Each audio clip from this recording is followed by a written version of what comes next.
ኦኬ እንዴት ናችሁ? ወደፊት እንነጋገርበታለን ብዬ ስላሰብኳቸው ሀሳቦች ግዴታ በስፋት ለመነጋገር እቺ አንድ አሁን ለኒው ኤጅ ዲሴፕሽን ሁሉ የመሰረት የጣለች ኦከልቲስት ሴት አለችና ሄለና ብላቫቴስኪ ትባላለች። ራሻዊት ናት። ራሻዊት ጁ ነች። ነጭ ዓለም ማዳም ሄለና ነው የሚላት። እኔ ማዳም አላት ግዴታ ሆኖብኝ ነው እንጂ ጭራሽም አላነሳትም ነበር። ምክንያቱም አሁን ለዘመናችን በስነ ልቦና ብንል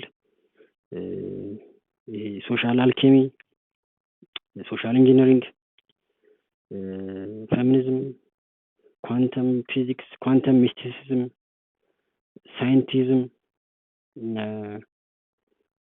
ሞኒዝም ሁሉም ነገር ከአንድ ነገር ይመነጫል፣ አንዱ ነገርም ሁሉም ነገር ነው የሚል በጣም በዳይሌክቲክስ የታጀበ እሳቤን ሁሉ የወለደች ሴት ናት። ይቺ ራሻዊት ሴት ኦልሞስት ኢንላይትመንት ላይ የተነሱትን ሀሳቢዎች ሁሉ ኢንፍሉዌንስ አድርጋለች።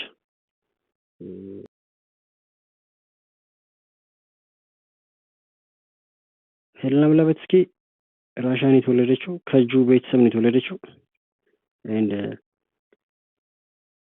በልጅነቷ አይ ቲንክ ከቤተሰብ አባቷ ወይም የአያቷ ንብረት የነበሩ የጥንት የካባላ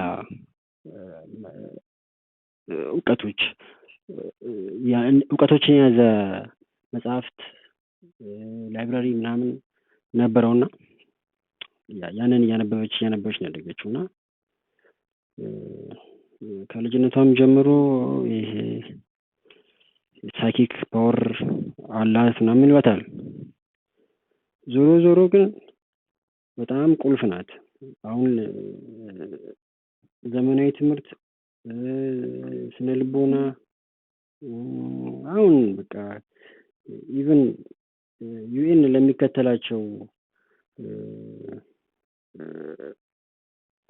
ይሄ መርሆች፣ ግቦች፣ የምዕተ ዓመቱ ግቦች ብሎ ያስቀመጣቸው ነጥቦች የእሷ ሀሳቢዎች ያሉባቸው ናቸው። በዛ ደረጃ ኢንፍሉዌንስ አድርጋለች እና ቀላል የምትባል ሰው አይደለችም። እሷን ማወቅ አይንስታይን ማወቅ ነው። አሁን ማክስ ፕሌክስን ማወቅ ነው። የኳንተም ፊዚክስ ቲዮሪ መስራቹ እና ስለ ኳንተም ፊዚክስ እና ስለ ኳንተም ሚስቲሲዝም ወደፊት በጣም ብዙ ስለምናወራ ግዴታ እሷን ማወቅ አለብን፣ ማለት ማስታወቅ አለብኝ። እኔ ሁለት መጽሐፍቶቿን ይቻቸዋለሁ። የመጀመሪያ መጽሐፏ አሲሳንቬል ይባላልና 2 ቮሊዩም ነበር ያለው። እኔ 2ቱም ቮሊዩም አግኝቻለሁ። ሁለተኛ መጽሐፏ ዘ ሲክሬት ዶክትሪን የሚል መጽሐፍ አላት። እሱም በሃርድ ኮፒ ሳይሆን ኦዲዮ ቡክ ምናምን የተወሰነ ጠቅላላ እሳቤዎቹን ካፕቸር ለማድረግ ተከታትያለሁ። አሲሳንቬል ግን በጣም የሚገርም ነው። ማለት ሴትዮዋ ስትነሳ በሰዓቱ ዩሮፕ በክርስትናና በጁዳይዝም ተውጣ ነበር የነበረችውና እሷ ስትነሳ ዋይል ዩሮፕ በክርስትና ሀሳብና በጁዳይዝም ሃይማኖት ተይዛያለች፣ ከዌስተርን የጥንት አይዞቴሪክ ሚስቲሲዝም ቲችሮች ጋር ተቆራርጣለች። ስለዚህ እኔ የጥንቱ ሚስቲሲዝምና ሳይንስ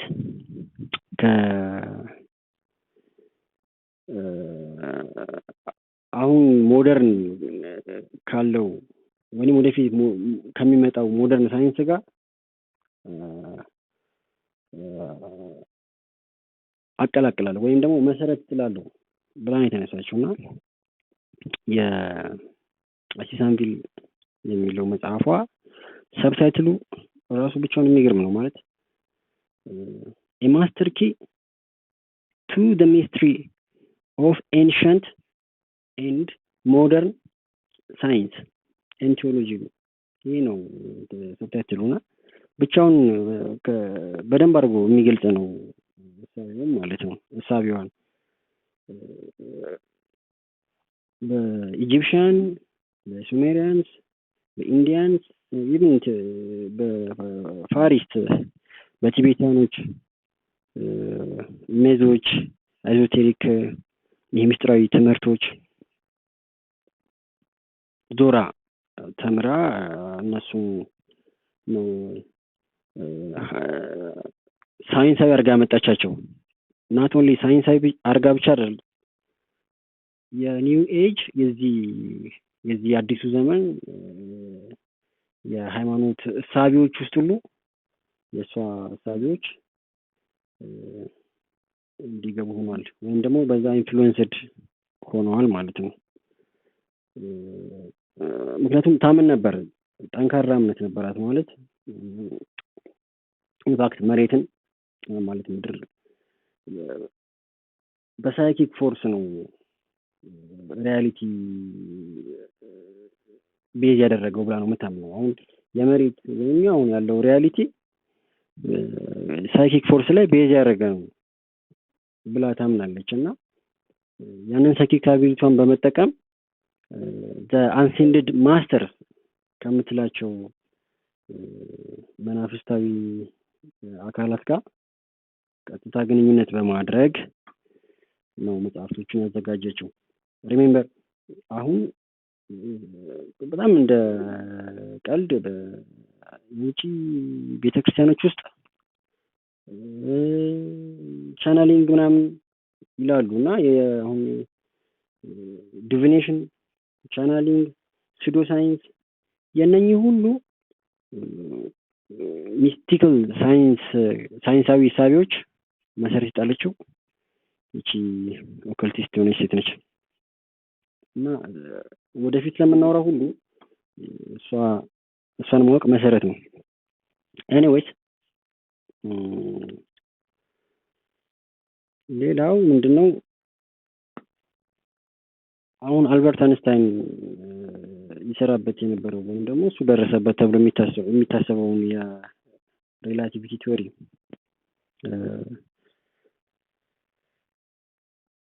እሷ ቀድማ ደርሰበት ነበር። እሷ ተናግራ ነበር።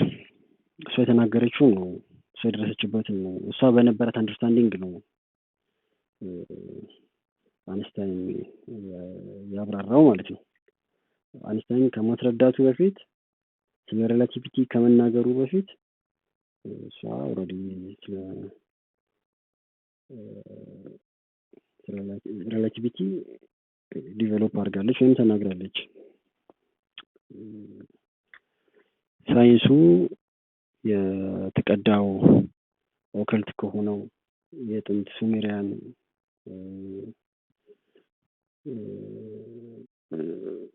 አይዞቴሪክ የሆነ ዊዝደም ነው ብለው አንድም በዚህ ምክንያት ነው።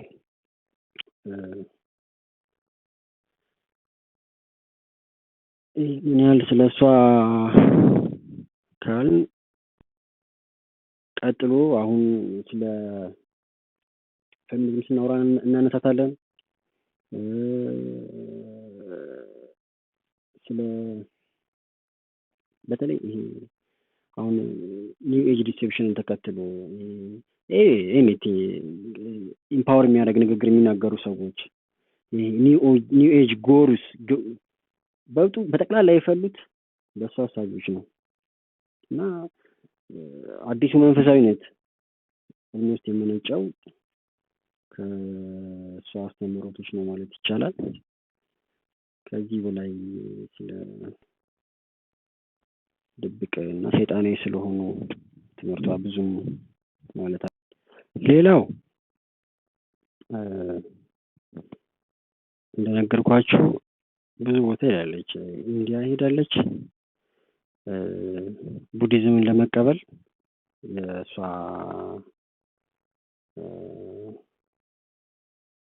አባላት ከእሷ ጋር ሄዱት ሰዎች የመጀመሪያ ናቸው ለኢሮፒያውያን ማለት ነው። የመጀመሪያዎቹ ኢሮፒያኖች ናቸው ቡዲዝምን ለሞግበው አምነው አድንቀው የተቀበሉና ኢንዲያኖቹ በዚህ በጣም ያነሷታል።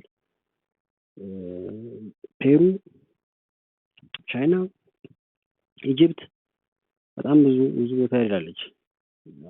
በጣም የሚገርመው በጠቅላላ የጥንት ደፎለን ዋንስ ስልጣኔ መስርተውባቸዋል የሚባሉ ቦታዎች ናቸው። አሻራዎቻቸው አሁን ፔሩን ብናይ ከዚህ በፊት እንደነገርኳችሁ ኢንፋክት ፔሩ፣ ማያ፣ ኢንካ፣ አዜቴክስ እና የሚባለው ስልጣኔ በጣም ትልቅ ስልጣኔ ነበር፣ ኢንፍሉዌንሻል ስልጣኔ ነበር እና የዛ አካባቢ መሪ ወይም የሚያመልኩት እዛ ፔሩ አካባቢ ያሉ ሰዎች የሚያመልኩት አምላክ አማራ ሙሩ ይባላል እና የሬፕታይል ዘር ነው። ድራጎን እንደሆነ ያምናሉ እና ኢቨን the name አሜሪካ comes from this deity አማራ ሙሩ። አሜሪካ የሚለው ስያሜ የመጣው ከዛኔ በጥንት በአንቲኩዊቲ ጊዜ በነበረው ስልጣኔ የሚወሳው የአምላካቸው ስም ነው። አማሩካ ተብሎ አሁን ወደ አሜሪካ የተቀየረው። እንደምታውቁት ግን ታሪክ ላይ አሜሪጎ ቪስኪፒ የሚባል ሰው አግኝቶት ነው ስሙን ከሱ የወሰደው ምናምን የሚል ኤዲትድ የሆነ ታሪክ ነው ያለው። ይህንኛው ግን በጣም የጥንት ታሪክ ነው። አንደኛ ከታሪክ ፍሰቱ አንጻር ያስኬዳል። ስቲል አማራ ሙሩ የሚባለው አምላክ ፔሩ አካባቢ የሰይጣን ኮሎቻቸው ምናምን የሚያመልኩት የሚፈሩት ቦታ ነው እና እዛ ቦታ ሄዳለች። ሌላ ቲቤት ሄዳለች እና ቲቤት ሄዳ ወደ አንድ ወርልዱ የሚያስገባ ሻምባላ የሚባል ቦታ አለ ብላ ያንን ቦታ አፈላልጋ አግኝታ ወደ ዋሻ ውስጥ ገብታ ተቀምጣ ነው የወጣችው እና አፍተር ኦል ምን አይነት ቢንጎች እንዳገኘች አይታወቅም። ግን ሴትዮዋ በጣም ዊርድ የሆነች ሰው ነች።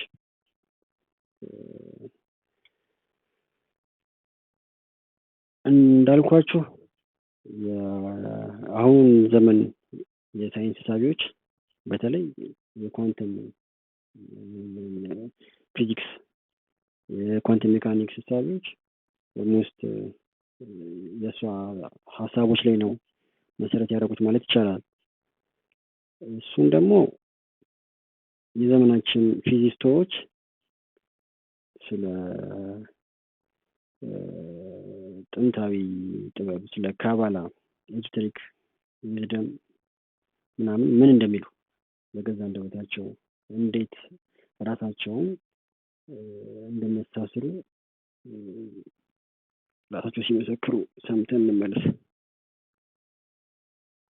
Today, we increasingly hear theoretical physicists and other materialistic scientists talking about an uncanny amount of similarity between the things modern quantum physics is claiming to discover and the sorts of things found in Kabbalism and other ancient forms of Hermeticism.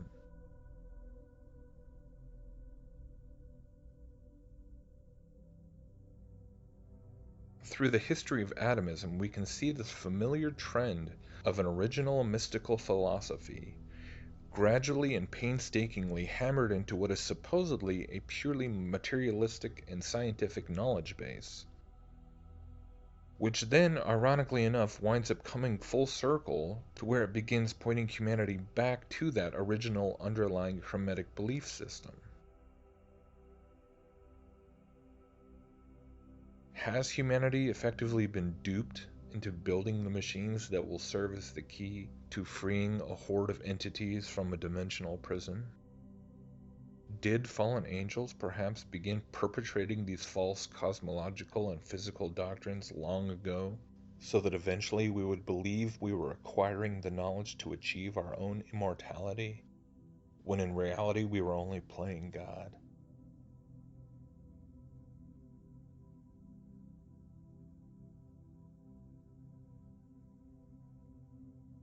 And even today, there is still this process of discovery going on. What we can clearly see in terms of the teachings in the Kabbalah, in the Zohar, is that there is no such thing as death. This is very important teaching. For example, you're driving along in your car and you see a little animal, he's been run over, it's roadkill, it's a shame. But in the true lessons of the Kabbalah, that animal is made of atoms which are described in the Kabbalistic texts. And atoms are miniature points of light. This is how they're described.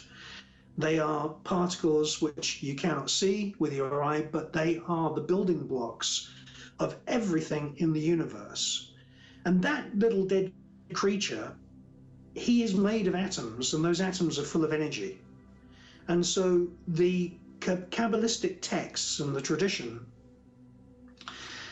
really breaks things down into particle theory. And what is really fascinating is that the oral tradition of the Kabbalah, teaching, from father to son, mother to daughter, this, I suppose, a version of nuclear physics, was very strong in Central Eastern Europe. Okay, where do all of the nuclear physicists come from?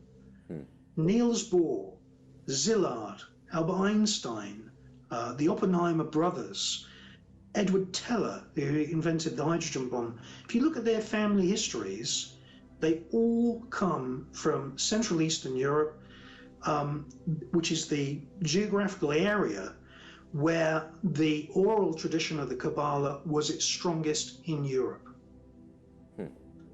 And I've just written a new book that's coming out tomorrow called The Real Dr. Strangeloves. And, it shows that the Kabbalah is now being written into quantum theory. Quantum theory with quarks and neutrinos and all these exotic particles traveling at, 2/3 of the speed of light that are being discovered in these particle accelerators. If you know about the Kabbalah, which though people like Albert Einstein and Edward Teller definitely knew about the Kabbalah, you can see that it's almost like they're making quantum physics fit the Kabbalah.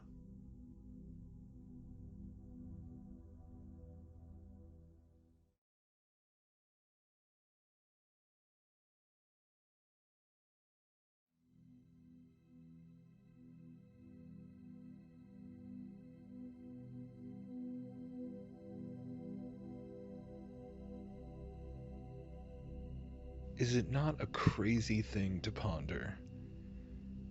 This idea that practically every single one of us has grown up being taught, being indoctrinated with what is really Babylonian mysticism, which is really what Kabbalah is.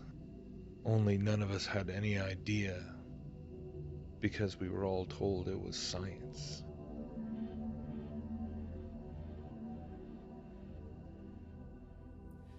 I'm a theoretical physicist, and I like to say that I walk in the footsteps of giants like Albert Einstein and Niels Bohr.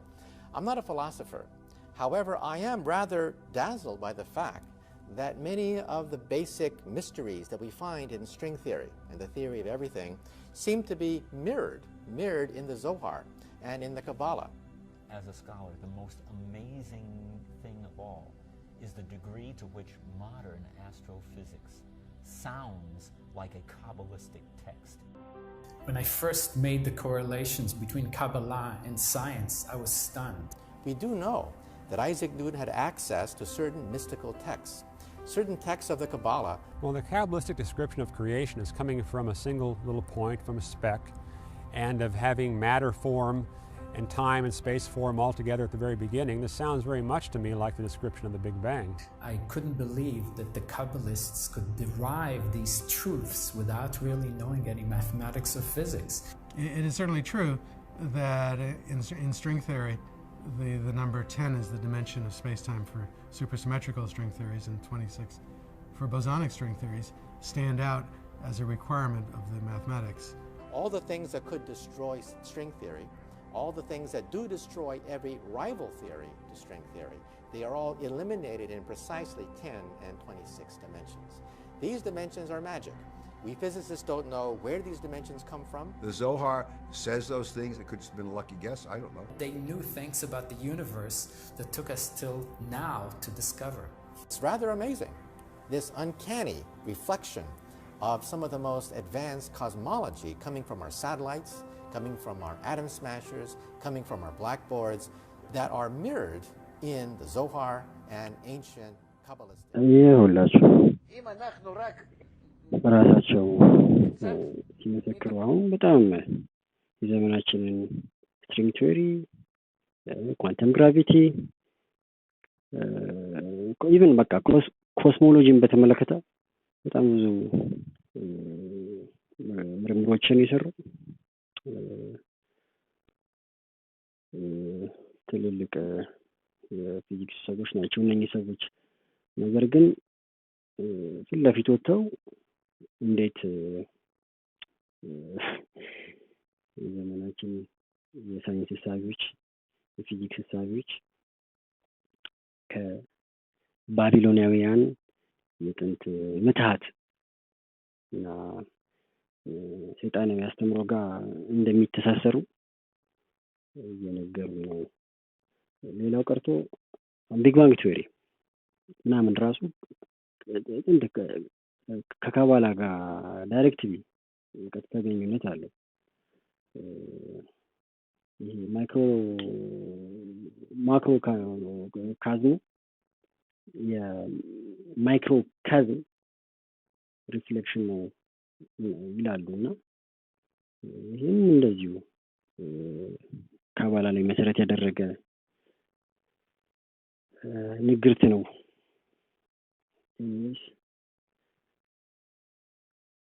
ለዛሬ ይህንን ያህል ካልኩ ይበቃኛል። ስለ ኳንተም ሚስቲሲዝም እና የተለያዩ ትሪኪ የፊዚክስ ቲዎሪዎች ሰፋ ያለ ነገር እያዘጋጀው ነው። እንደ መግቢያ ነው ይህንን ባክግራውንድ እንዲኖረን ነው ያዘጋጀሁት እንጂ ሰፋ ያለው ጠለቅ ያለ ነገር ይዤ እመጣለሁ።